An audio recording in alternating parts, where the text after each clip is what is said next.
What a wonderful day. It was long, but it was really fruitful. The weather has turned out to be really in our favor. It's raining in distance.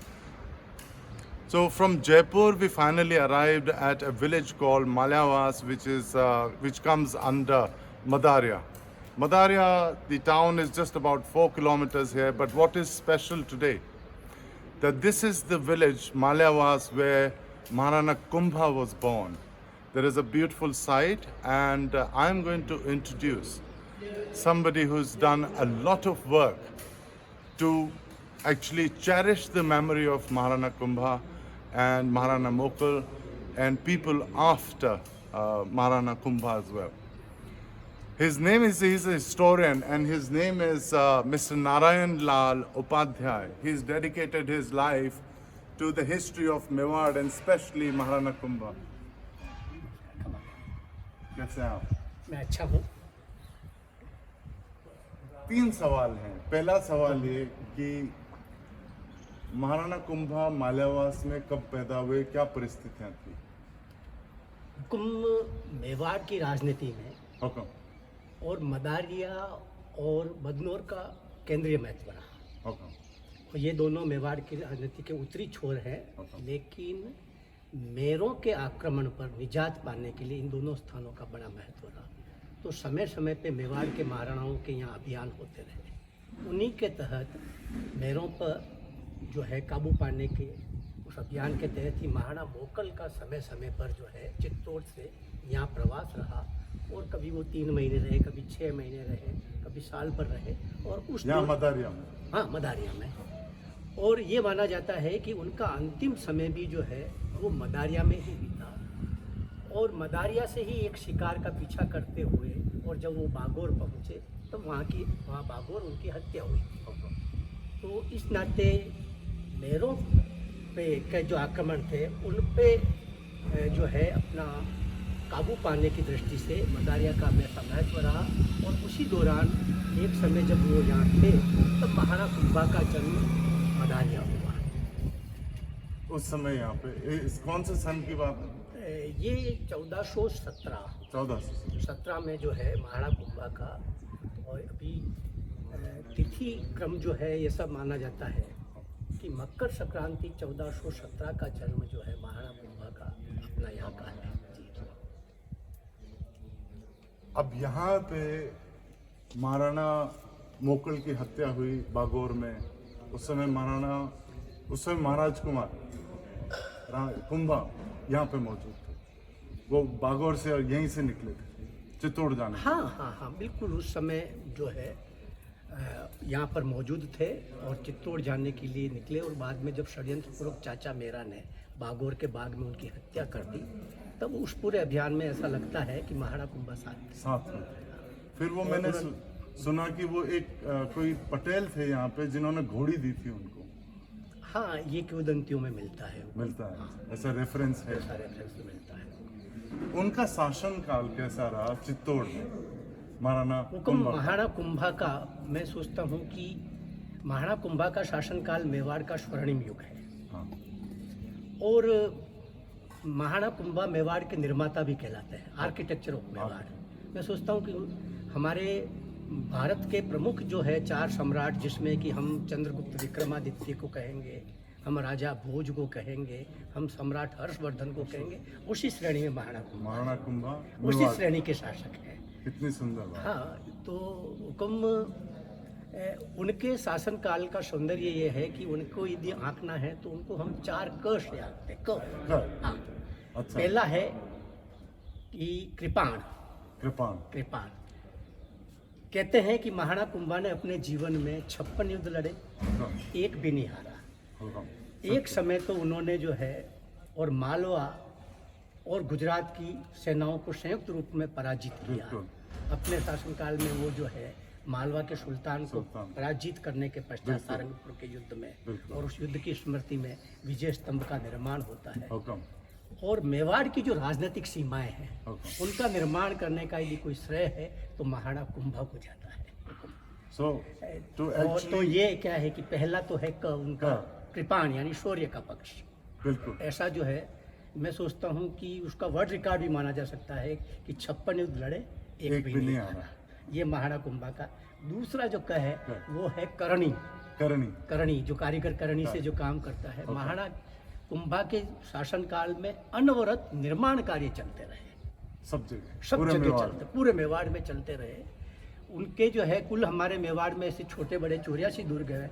अकेले जो है उन्होंने जो दुर्गों का निर्माण को 32 दुर्गों का निर्माण करवाया और उनमें से 3 आज वर्ल्ड हेरिटेज के हिस्से हैं। हाँ बिल्कुल। उसमें से कुंभलगढ़, चित्तौड़ का दुर्ग और गागरोन का दुर्ग। ये तीनों जो दुर्ग हैं वो आज वर्ल्ड हेरिटेज के हिस्से हैं। चित्तौड़ का भी लगभग 90% काम जो है वो महाराणा कुंभा ने करवाया। गागरोन का लगभग उन्होंने करवाया और कुंभलगढ़ तो उन्होंने निर्माण करवाया अपनी रानी की स्मृति में, कुंभल देवी थी उनकी। तो ये इस प्रकार का तो 32 तो दुर्ग करवाते हैं। इसके अलावा मंदिरों का काम, जैसे कि हमारा भव्यतम राणकपुर का मंदिर वो उन्होंने दिया। कुंभ स्वामी का मंदिर अपना चित्तौड़ का कुंभ स्वामी का मंदिर। हमारा एकलिंग जी का मंदिर पूर्ण रूप से जो है ध्वस्त हो गया था। वो आज जो एकलिंग जी का मंदिर जिस स्वरूप में है उसकी दीवार भी तो महाराणा कुंभा ने बिल्कुल बाहर वाली जो दीवार बिल्कुल हुक्म। तो ये क्या है कि वो महाराणा कुंभा के द्वारा होता है। तो मंदिरों का काम इस प्रकार का काम, यानी कि कुल 84 दुर्ग में से अकेले एक महाराणा जो है 32 दुर्ग का काम करवाता है और हुक्म उसमें से 3 आज वर्ल्ड हेरिटेज के हिस्से हैं। हाँ बिल्कुल। तो इससे बड़ी क्या है, इसके अतिरिक्त मेवाड़ और महाराणा कुंभा के तो बहुत किस्से हैं, पर एक वो जो गर्भ का किस्सा है, गर्भ बांध दिया था, मैं 2 मिनट उससे पहले और बताना चाह रहा हूँ। हाँ, 2 का और बता देता हूँ। अच्छा ठीक है। एक जो है वो है कलम। जितना साहित्य का निर्माण महाराणा कुंभा के समय हुआ, स्वयं उन्होंने 18 ग्रंथों का प्रणयन किया और उसमें संगीत राज जो है वो संगीत के क्षेत्र का विश्व का सबसे बड़ा ग्रंथ है। एक तरफ वो संगीत राज लिखते हैं, इसी प्रकार चंडी शतक आध्यात्मिक ग्रंथ लिखते हैं, तो एक तरफ वो काम का ग्रंथ लिखते हैं, कामराज रतिसार। अच्छा हाँ, इस टाइप के। और इसी प्रकार एक राजनीति का जो अलग अलग सूढ़ प्रबंध राजनीति का। तो मैं सोचता हूँ कि मैं मतलब कि पौराणिक काल में यदि हम पूर्ण पुरुष की संज्ञा भगवान कृष्ण को देते हैं तो ऐतिहासिक क्षेत्र में यदि पूर्ण पुरुष की संज्ञा किसी को देनी पड़ेगी तो हम महाराणा कुंभा को देंगे। वो पूर्ण पुरुष। आपकी बातों से 100% सिद्ध हो गया कि आज ये पैनोरमा यहाँ पे है, ये इस पैशन और आपकी जो लगन है उसके अलावा नहीं हो सकता। ये तो आपका अभिनंदन, आपका आभार की आपका ये बड़प्पन है, मैं तो क्या नहीं कर सकता। चौथा जो है वो है कला। स्वयं महाराणा कुंभा जो है बहुत अच्छे गायक थे, बहुत अच्छे नर्तक थे, डांस भी करते थे, बहुत अच्छे नर्तक थे, बहुत अच्छे वीणा वादक थे क्या। तो इस प्रकार का जो है और उन्हीं कलाओं का जो विस्तार है वो उनके शासनकाल में हुआ। न केवल वो बल्कि उनकी जो पुत्री थी रमा देवी, जिसको कि हम वागीश्वरी भी कहते हैं, सरस्वती का अवतार भी कहते हैं, जिसका मंदिर रमानाथ मंदिर जो है जावर में है। तो वो भी जो है हमारे यहाँ पर जैसे मीरा का स्थान है वैसे ही रमा देवी यानी कि उनकी पुत्री का स्थान है कि वो जो है सरस्वती का अवतार थी, सुयोग्य पिता की सुयोग्य पुत्री हुक्म। अब वो गर्भ वाला गर्भ बांधने का महाराणा साहब के जन्म का किस्सा है। महाराणा हुक्म सबसे बड़ा ये है कि मैंने जैसे पहले आपको बताया कि महाराणा मोकल जो है यहाँ समय समय पे जो है सैनिक अभियान की तरह रहे। तो एक समय जब वो थे तब उनके साथ 3 रानियाँ थी। बड़ी रानी भटियानी रानी थी, बीच की रानी परमार रानी थी, छोटी रानी कहते हैं कि हाड़ी रानी थी। 2 रानियाँ, बीच की रानी और छोटी रानी का गर्भ जो है 7-7 ठहर गया। परमार रानी और हाड़ी रानी जी का दोनों के गर्भ हो गया, लगभग 7-7 ठहरा। तब छोटी रानी के मन में यह आया कि यदि मझली रानी पहले जन्म दे दी गई तो जो है राज्याधिकार उस राजकुमार का होगा। तो उनके मन में थोड़ा सा कपट आने से उन्होंने जो है एक प्रकार से हमारे यहाँ टोना टोटका। ये परमार रानी के मन में आया? ना, हाड़ी रानी। परमार रानी तो जो है इनकी महाराणा कुंभा की माँ थी, सौभाग्यवती।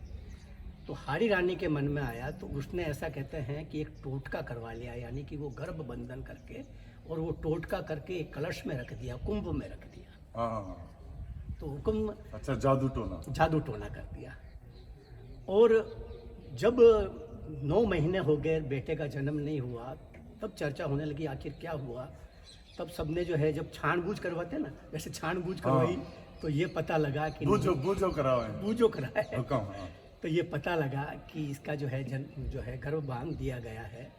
तो उसका निराकरण कैसे हो, तो बड़ी रानी भटियानी रानी जो थी वो जैसलमेर क्षेत्र की थी, तो उन्होंने कहा कि मेरे क्षेत्र में बाबा रामदेव अभी पर्चा कर रहे हैं, वो जो है इस गर्भ बंधन को या इस टोटके का जो है निराकरण कर सकते हैं, इस यंत्र का निराकरण कर सकते हैं, इसका तोड़ कर सकते हैं।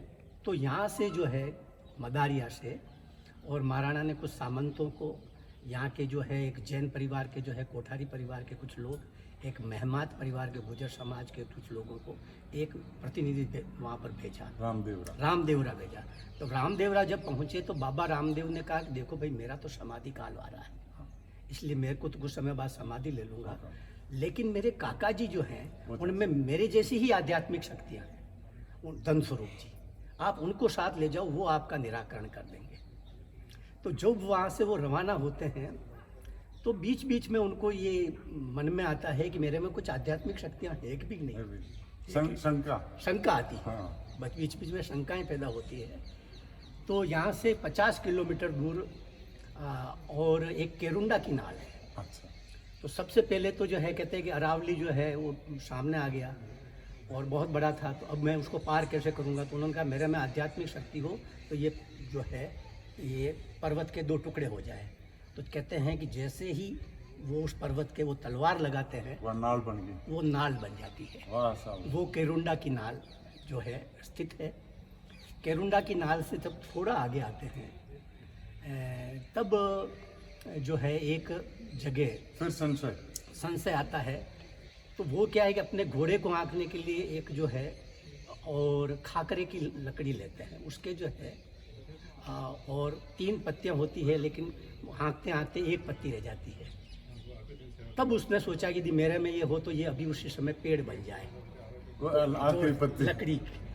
तो वो जो है उसी समय गाड़ते हैं तो वहाँ पेड़ बन जाता है। लेकिन उसमें ये है कि उस खाकरे पे एक ही पत्ता आता है। अच्छा। वो आज भी है, आज भी मौजूद है, आज भी हुक्म वो मौजूद है। एक पानिया खाकरा जरूर चलना, हाँ जरूर चलेंगे हुक्म। एक पानिया खाकरा उस समय कहलाता है।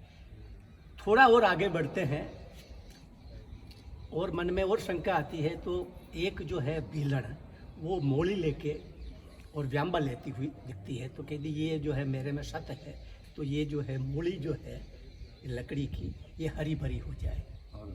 तो उस समय जैसे ही वो मोली को देखते हैं वो हरी भरी हो जाती है। वो हमारे लाका गुड़ा के पास वो स्थान आज भी है, वो भी मौजूद हाँ, और वो झाड़ी आज भी मौजूद है। हुक्म थोड़ा और आगे बढ़ते हैं। हुक्म बाबेरी कृपा है, हाँ, ये बाबा की कृपा। वो उनको लगातार ये लगते हैं। उनको 7 खेजड़े मिलते हैं। तो 7 खेजड़े सूखे होते हैं। तो यदि मेरे में आध्यात्मिक दृष्टि है तो मैं देखूं और ये हरे हो जाए तो वो हरे हो जाते हैं। उनको ये 7 मौजूद है, वो अभी भी मौजूद है। 7 खेजड़े वो हाँ, वो 50 किलोमीटर का जो है ना, हाँ, उसमें ये स्थान जहाँ पर भी चमत्कार हुए वो स्थान अभी भी मौजूद है। उसके बाद यहाँ से आने के बाद यहाँ से केवल 10 किलोमीटर पर एक कल्लाल का कुआं है। उसमें पानी काफ़ी गहरा था। तो उनको प्यास लगी तो कहा मेरे को भी प्यास लग रही है, मेरे घोड़े को भी प्यास लग रही है, घोड़े मेरे को भी स्नान करना है, घोड़े को भी स्नान करवाना है। तो कहते हैं कि वो पानी ऊपर आ जाता है, उसमें वो पानी पीते हैं, घोड़े को भी पानी कराते हैं, स्नान करते हैं। वो कल्लाल का कुआं आज भी है, वो भी मौजूद है। रुकम उसके पश्चात वो जब यहाँ आते हैं रुकम, तब उन्होंने हाँ मदारिया जैसे ही पहुँचते हैं तब उन्होंने जो है कहते हैं कि जाओ और मजली रानी को कहो कि ढोलता से बजाए, अपने महलों में शंख बजाए। अच्छा, ये कर दो क्या। तो जैसे ही ढोलता से वो शंख बजते हैं तब छोटी रानी को लगता है कि राजकुमार का तो जन्म हो गया। तो वो झुंझलाहट में आकर वो जो घड़ा होता है वो झुंझलाहट में आकर गर्भ बांधा था वो घड़ा फोड़ देती है और कुंभ फूटा, कुंभा का जन्म हुआ। इसलिए महाराणा कुंभ से पैदा होने वाले कुंभा का। तो अपन ने यहाँ पर जो हुक्म जो स्टेचू बनाई है उसमें कुंभ से पैदा होते हुए ये जो है स्टेचू इसी रूप में दिया है कि महाराणा कुंभा का इसलिए नाम पड़ा। इसलिए उनको कीर्ति कलश भी कहते हैं। उनके साथ कलश जुड़ा हुआ है, कुंभ जुड़ा हुआ है और उसके उनका एक नाम है कीर्ति कलश महाराणा कुंभा। ये हुक्म की एक बहुत बहुत धन्यवाद आपका।